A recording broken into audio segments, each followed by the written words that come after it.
Key message for children, adults alike, is to enjoy the game. So to pass on the skill sets to allow people to play the game as best they can, but most importantly that they enjoy what they're doing. By challenging the players or the kids, I would introduce in my PE classes work with tennis balls to try and improve the children's mechanics and the coordination. The same thing in Gaelic games. I'd encourage the exact same thing. That's the use of the complex skills or the two balls to try and make kids adept at using two hands and 2 feet, because the higher the skill levels, the more enjoyment they get out of the game. The more enjoyment out of the game, the higher the skill levels will improve. So the circle meets some way at a halfway point. So and enjoyment is a crucial factor in all of that. At the end of the day, if we're in an environment that we're happy in, we'll excel. And no matter what we do, and we've to remember that this is our hobby. We're coming here to play a game that we enjoy, and this should never be something we have to endure. Certainly, I'm sure starting out that I would have gone after the prize. I have no interest in the prize anymore. The prize evolves as a result of the process, and the process for me is good coaching. You go after good coaching, increasing high skill sets, and people clear on exactly what they're trying to achieve in that area, and all of a sudden success tends to follow.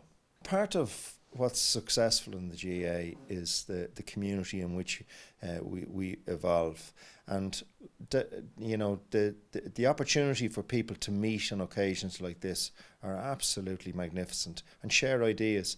And I think as in my time involved as a coach, I've worked with people who've been fantastic coaches. I've learned an incredible amount of things from different people, but I've also worked with people whose skill sets are just good human beings and have passed on key messages by just being exactly that. All those types of people are here sharing their ideas. A lot of what I take from these things is when you meet people who are like-minded, or the opposite, who are not like-minded, where you're challenged then yourself as a coach to think, oh, maybe that's an interesting idea, I might explore that one. Or the stuff even sometimes you're unsure of yourself as a coach, and to allow yourself to make mistakes. And that message for me came out quite clear today, that there's no shame in making mistakes, or there's no shame in not having the answer to everything. We're not supposed to have. But that was repeated quite regularly throughout the seminars, and that's a fantastic message, because sometimes people are nearly afraid to take that risk because they might fail, but sure, failure is part of the gig.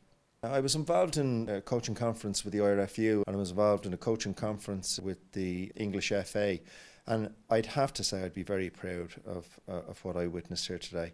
And obviously I'm a proud GAA man anyway, but to see your own organisation presenting something of this magnitude is something to be very proud of.